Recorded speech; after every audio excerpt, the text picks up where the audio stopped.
जानकारी। देखिए जी, जैसे सभी को विदित है कि कल शाम को एक सड़क हादसे में दीप सिद्धू की डेथ हुई है और उनके ब्रदर की स्टेटमेंट पर हमने एफआईआर कल शाम को रैश और नेग्लिजेंट ड्राइविंग में रजिस्टर करी है। हमारी सीन ऑफ क्राइम टीम कल शाम को ही मौके पर आ गई थी, उन्होंने मौके की इंस्पेक्शन करी। आज सुबह जैसे कि हमारी बात हो रही है, अभी भी हमारी scene of crime team scene को रिकन्स्ट्रक्ट कर रही हैं और दीप सिद्धू का आज सुबह डॉक्टर के बोर्ड के माध्यम से हमने पोस्टमार्टम करवाया है और अभी तक की हमारे इन्वेस्टिगेशन में ये रैश और नेग्लिजेंट ड्राइविंग का केस है। ड्राइवर जो है वो हमने आइडेंटिफाई कर लिया है, हमारी टीम्स लगी हुई है, मुझे उम्मीद है कि जल्दी ही वो ड्राइवर हमारी कस्टडी में। सर, ये नहीं क्लियर हो पा रहा कि जो ट्रॉला था वो खड़ा था या उसने अचानक ब्रेक मारे? देखिए, अभी तक की जो हमारी सीन ऑफ क्राइम टीम ने इन्वेस्टिगेशन करी है और मौका का जो हमने मुआयना किया है, हम इसी कंक्लूजन पर पहुंचे हैं कि जो ट्रक है वो चल रहा था और किसी कारण से पीछे से इस व्हीकल के साथ टक्कर हुई है जिससे कि ये ट्रेजिक इंसिडेंट। सर, ट्रक ट्रॉला जो है उसमें क्या कुछ लोड था, उसके कोई बिलिंग्स चेक की है कि वाकई किसी ने हायर तो नहीं किया उसको?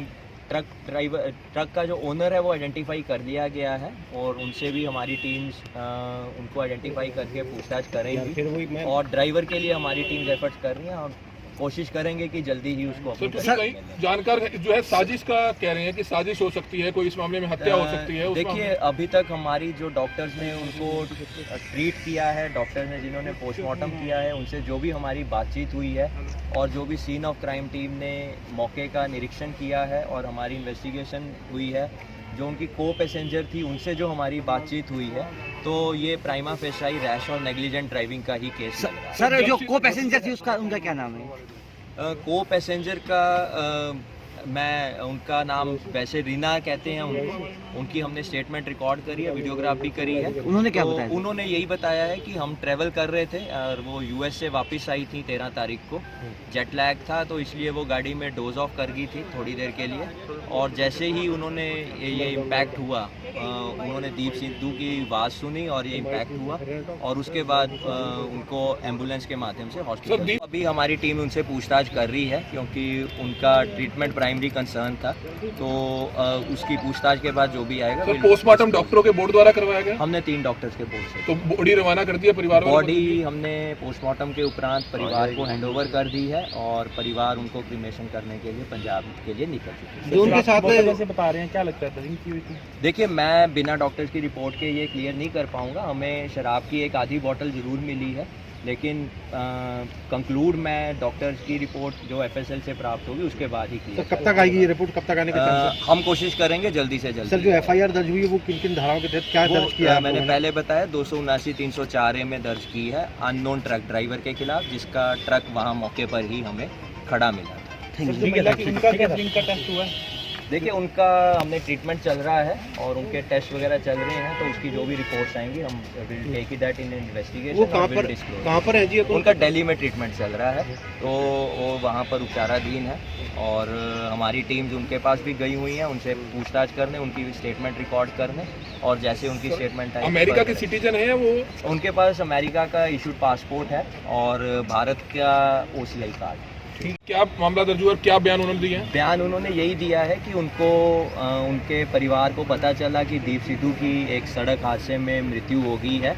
इसकी इन्फॉर्मेशन के बाद वो लुधियाना से सोनीपत आए। सोनीपत आकर उन्होंने जो उनकी को पैसेंजर थी रीना, उनसे बात करी और बातचीत करने के बाद उन्होंने हमें रैश और नेग्लिजेंट ड्राइविंग की शिकायत दी, जिस पर हमने 279 304 में मुकदमा कायम किया है उस ट्रक ड्राइवर के खिलाफ जिसका ये ट्रक था। ब्रेक में लगाई थी, निशान बहुत थे उसके। देखिए, ब्रेक दीप सिद्धू की गाड़ी के लग रहे हैं, वो सीन ऑफ क्राइम टीम हमारी इंस्पेक्ट कर रही है उस चीज़ को और वो काफ़ी लंबे स्किड मार्क्स हैं, लगभग 25 से 30 मीटर तक के स्किड मार्क्स हैं, तो वो सीन ऑफ क्राइम जो हमारी टीम है वो उसको रिकंस्ट्रक्ट करके अपनी रिपोर्ट हमें जल्दी। सर, कोई ड्रिंक एंड ड्राइव का मामला तो नहीं सामने आया? गाड़ी में हमें लिकर की एक बोतल जरूर मिली है।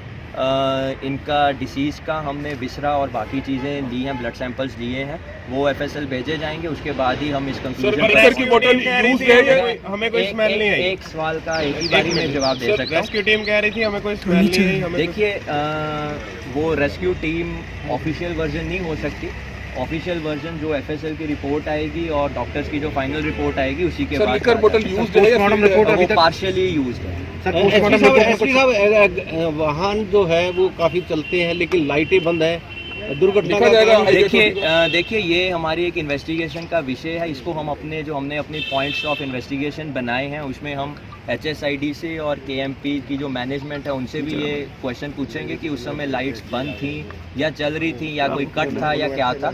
वो इन्वेस्टिगेशन के दौरान एक हमारा पॉइंट है और इसको हम जरूर take Rahul ji sir, postmortem report में अभी अप डाउन तक बहुत खुलासा ज्यादा हुआ वो कि कुछ गड्ढे बहुत ज्यादा है डॉक्टर सर, ने जिससे पोस्टमार्टम हर रोज रिपोर्ट बताया। दुर्घटनाएं होती है सर। देखिए ये हम टाइम टू टाइम टेकअप करते हैं HSID और बाकी एजेंसी से, तो इसको भी हम take सर इन्होंने बताया हो कोई ड्रिंक है उन्होंने की हो? अभी इस विषय पर उनसे बात नहीं हुई है, क्योंकि प्राइमरी कंसर्न हमारा ये था ये जानना कि एग्जैक्टली क्या हुआ है, कब उन्होंने KMP चढ़े हैं, कहाँ से चढ़े हैं, वो क्लियर हो गया है। कहाँ से चढ़े? और उन्होंने बादली से KMP पर चढ़े हैं 7:15 के आसपास। वो CCTV फुटेज हमें प्राप्त होगी है। सर कुछ बता ਐਕਸੀਡੈਂਟ ਦੀ ਸੂਚਨਾ ਮਿਲੀ ਸੀਗੀ ਕੱਲ ਕਰੀਬ 8 ਵਜੇ ਤੇ ਆ ਕੇ ਅਸੀਂ ਦੇਖਿਆ ਫਰਸਟ ਇਨਫੋਰਮੇਸ਼ਨ ਤੋਂ ਤੇ ਹੋਰ ਫਰਸਟ ਪ੍ਰੀਲਿਮਰੀ ਤੋਂ ਲੱਗ ਰਿਹਾ ਵੀ ਇਹ ਐਕਸੀਡੈਂਟ ਹੀ ਆ। ਬਾਕੀ ਸਾਨੂੰ ਪੁਲਿਸ ਏਜੰਸੀ ਜੋ ਕਰ ਰਹੀ ਆ ਸਾਰੀ ਇਨਵੈਸਟੀਗੇਸ਼ਨ ਉਹ ਤੇ ਫੇਥ ਆ ਤੇ ਬਾਕੀ ਪੁਲਿਸ ਇਨਵੈਸਟੀਗੇਸ਼ਨ ਤੇ ਆ। अच्छा कहाँ ले जा रहे हो अभी? गाँव में सर अभी क्या लुधियाना में होना है अंतिम संस्कार उनका? जी प्रीत सिंह सैनी नाम है जी मेरा, और दीप को बहुत क्लोज से बहुत अच्छे से जानता हूँ, काफ़ी समय उसके साथ बिताया है, बहुत लंबे समय से जानते हैं और पता है वो कैसा इंसान था। तो सर क्या लगता है आपको, क्या मान सकते हो? क्या लगता है, मुझे ये लगता है कि जब भी किसी ने सिर्फ पंजाब नहीं पूरे भारत के अंदर इस गंदी राजनीति के खिलाफ आवाज़ उठाई है, इस गंदी हुकूमत के खिलाफ आवाज़ उठाई है, तो उसको किसी न किसी तरीके से मारा ही गया है, हलाल किया ही गया है। वो चाहे सामने से किया गया हो वार या पीछे से किया गया हो। लेकिन आप इतिहास उठा के देख लीजिएगा, जिसने भी गंदे राजनेताओं का, उनकी गंदी रणनीति का विरोध किया है, उनको ये खामियाजा भुगतना ही पड़ा है। और फिर उनके केस ऐसे ही 174 की कार्रवाई के साथ दबा दिए जाते हैं। 174 की कार्रवाई क्या है आपको पता है, ठीक है। सुसाइड जैसे होती है वो भी 174 के अंडर आती है। एक्सीडेंट हो गया, एक्सीडेंटल डेथ होगी, वो भी, मतलब ये फाइल हमेशा के लिए क्लोज है। उसको आप रीओपन अगर आपने वापस से करना है तो आपको बहुत जद्दोजहद करनी पड़ती है। क्या मांग करते हो? मांग यही है कि CBI जांच बैठनी चाहिए। इतनी SITs छोटे छोटे मामलों के लिए बनाते हैं, क्यों नहीं इसके लिए SIT गठित की जाती? जब क्योंकि दीप सिर्फ एक परिवार का बच्चा नहीं था, वो पूरे भारत का, पूरी सिख कम्युनिटी का, देशों विदेशों में जो संगत बैठी हुई है उनका बच्चा था। वो ये चीज़ बर्दाश्त नहीं कर रहे, ना उनके गले से ये चीज़ उतर रही है कि उसका एक्सीडेंट हुआ है। क्योंकि एक्सीडेंट की लोकेशन देखिए, लोकेशन पे जाके आप देख सकते हो 30 मीटर कम से कम वो टेलर जो है वो घिसड़ा है सड़क के ऊपर, स्केट हुआ है। और यहाँ पे SP बोल रहे हैं कि टेलर खड़ा हुआ था उसमें आके गाड़ी लगी है, DSP बोल रहे हैं नहीं जी टेलर चल रहा था उसमें आके गाड़ी लगी है। तो जब पुलिस प्रशासन के ही बयान आपस में नहीं मिल रहे तो आपको क्या लगता है कि कहाँ पर आपको कमी नहीं लगती, सच्चाई कहाँ पर आपको नज़र आती है? तो यहाँ पर हम मांग करते हैं कि नहीं, यहाँ पर उच्च पद्धरी जांच होनी चाहिए। मतलब हाई कमांड को खुद देखना चाहिए। अगर गवर्नमेंट वाकई ही सच्ची है, अगर उनको लगता है कि वो कोई घटिया हरकत नहीं कर रहे, तो उनको चाहिए कि इसकी CBI इंक्वायरी हो, SIT के लिए या गठित की जाए और इस चीज़ को दूध का दूध पानी का पानी संगत के सामने किया जाए। इतना ही कहना चाहूँगा। धन्यवाद।